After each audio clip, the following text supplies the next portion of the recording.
Thank you, Daniel. Thanks, Aki, for the great talk. This is a much lighter topic.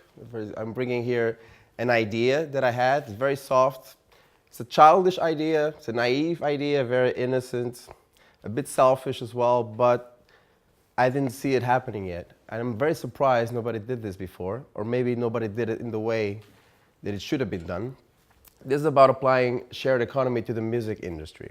And this idea is already in March. So how many of you do not know the band U2? Good. So that makes the case for what I'm going to say. So U2 is a very famous band. It's one of the most accomplished bands in the world. They need no introduction. They are accomplished. I mean, they are sorted out for immortality. They have nothing to prove. So they have innovated all across, their career, especially in stage technology. They have every tour they have, they innovate in something new. In this Pop Mart 2, if you can remember, there's a huge screen, the biggest screen ever at the time. The 360 tour, they invented this concept of a central stage that enabled 25% more spectators on their concerts. They also made the first 3D live concert video. And if you can recall, they also released for free their album on iTunes. They were the first band to do that. And that brings me to the question, what's next for U2? For somebody like U2, what they can do next? Maybe everything is invented, maybe everything's been done.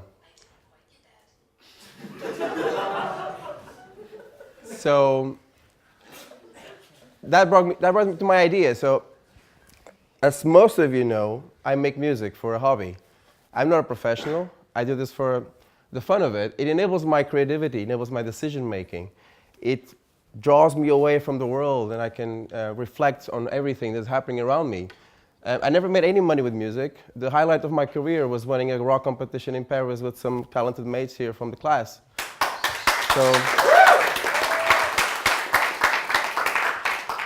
And one day I made this song called Only the Strong Survive. And while I was doing it, I thought, I cannot sing this. I'm not a real singer. So I asked a female singer friend of mine to sing it for me.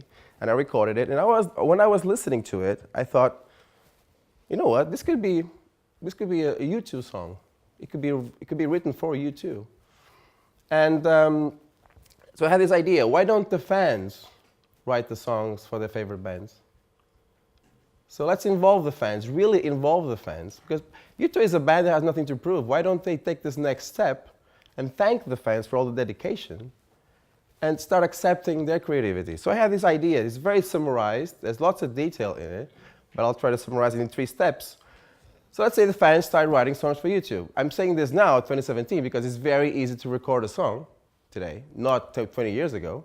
But now it's very easy to have an idea and put it on a software and create a melody, a song, a lyric, everything, and make an almost final product.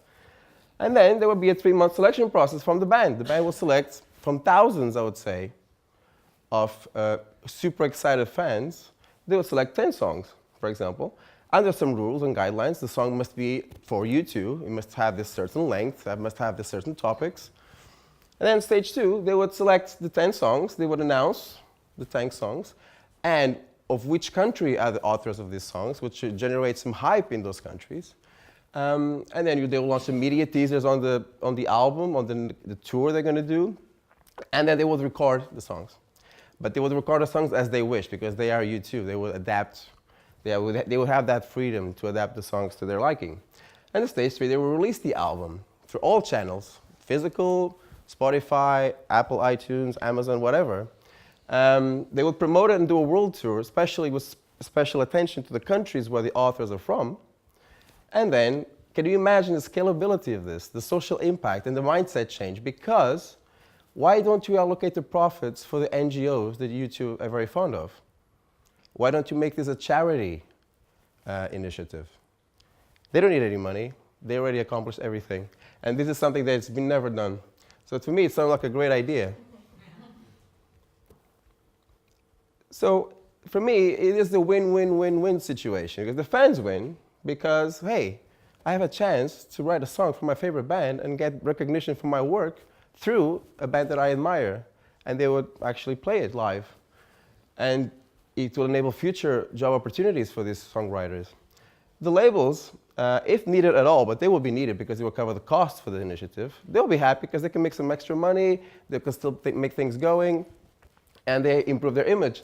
The band obviously will be delighted because, I mean, it's 4 guys, but what if you have thousands of people sending you songs? I mean, I'm sure the 10 songs they will come up with will be great. And, of course, the NGOs, which these are the ones U2 usually endorse, they will be happy because they have more financial support, more awareness. And obviously, the beneficiaries from these NGOs also benefit. I think everybody wins here in this situation. Now, what will be the title of this album? U2. Simply put, U2. The concept actually represents the band's name. And this is just an ambigram I found out. If you turn it around, he also looks like U2, so it's just a joke. Anyway, I think so far it makes perfect sense.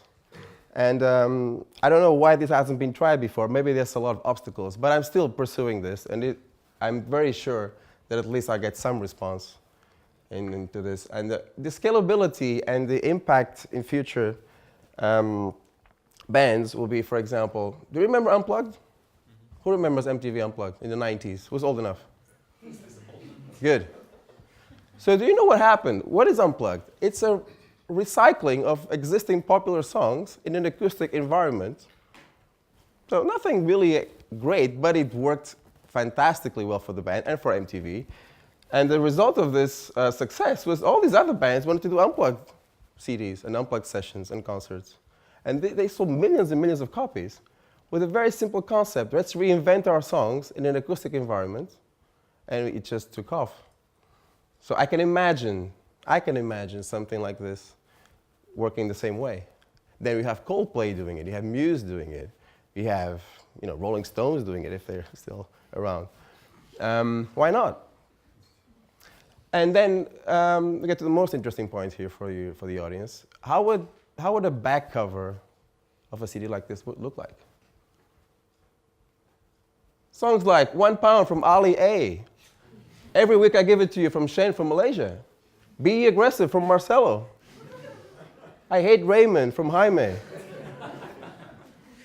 A very soft song like My Name is Miladini from Miladini. Another one, George on My Mind from Temo. No, never, nunca from Hugo. Where's Hugo? He's not here. It's Very Lonely at the Top from Sebastian. Meet Me at the Halfway Line from Ludmilla, the goal scorer from Halfway Lines. And The Matters of Manchester from Daniel Shuttleworth. Can you imagine this? Can you imagine the impact of this? Very simple idea, very childish, very naive, but I didn't see it yet, and I think it can work. Thank you.